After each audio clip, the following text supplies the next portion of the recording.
une row a éclaté au cours de la réunion qui confirmera le prince Charles comme roi après que des centaines de conseillers privés ont été informés qu'ils ne pourraient pas y assister, selon des informations.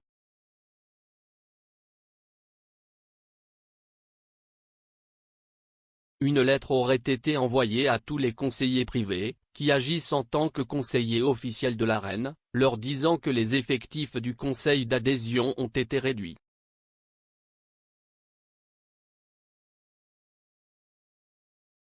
Seuls 200 des plus de 700 membres du conseil privé pourront assister à l'événement au palais St James le moment venu.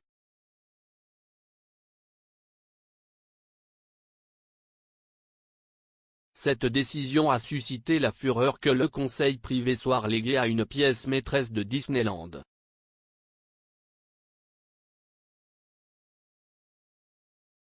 La priorité sera donnée aux anciens premiers ministres, aux ministres du cabinet et du cabinet fantôme, aux archevêques de Canterbury et d'York, aux chefs de parti, aux dirigeants des nations décentralisées et aux magistrats, mais les autres devront voter.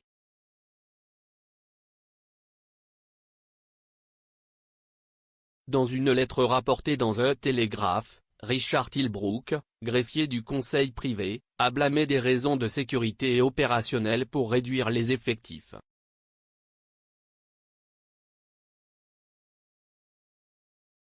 Il a déclaré, avec l'accord du numéro 10 et du Lord président du Conseil, nous avons informé la Maison royale que, pour des raisons de sécurité et opérationnelles importantes, il n'y a pas d'autre choix que de réduire le nombre de participants à 200 si nous voulons offrir le premier événement de haut niveau du règne du roi aux normes élevées de présentation et de sécurité requises pour l'occasion.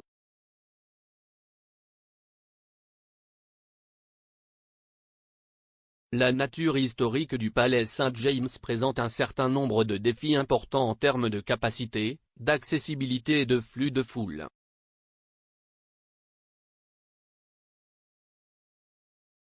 Le rythme auquel un conseil d'adhésion doit se tenir limite considérablement la sécurité, l'infrastructure et les dispositions supplémentaires que nous sommes en mesure de mettre en place ce jour-là.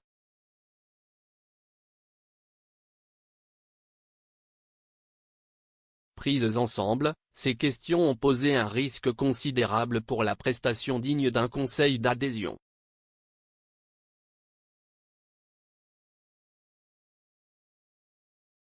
Même avec un certain nombre de mesures d'atténuation en place, il y avait un risque important de surpeuplement et de longues files d'attente, entraînant des problèmes de sécurité et une expérience compromise pour les participants, et retardant potentiellement le début du conseil d'adhésion.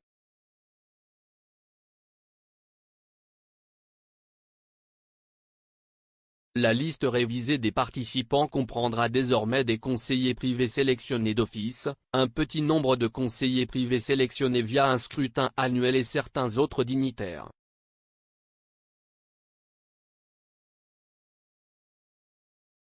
Le député conservateur Sir Edward Lee, qui est conseiller privé, a déclaré que cette décision risquait de réduire le conseil privé à une simple pièce maîtresse de Disneyland, plutôt qu'à un organe central du fonctionnement constitutionnel du Royaume-Uni.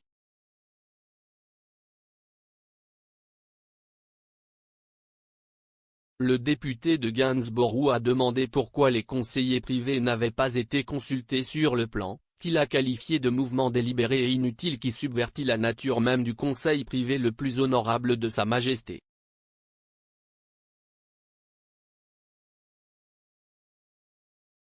Sir Edward a également suggéré que le conseil d'adhésion pourrait être déplacé à Westminster Hall ou à Buckingham Palace, où il y a plus de place.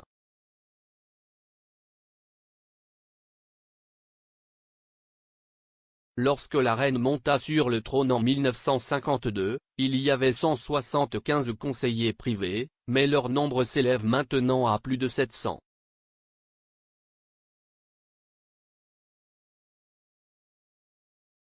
Le conseil privé conseille le monarque sur l'exercice de ses fonctions, mais sa fonction est en grande partie cérémonielle.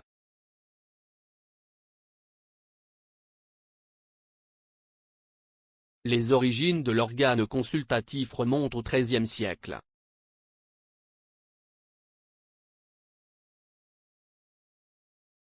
Les membres du conseil privé comprennent les chefs des principaux partis politiques, ainsi que les anciens et actuels membres du cabinet.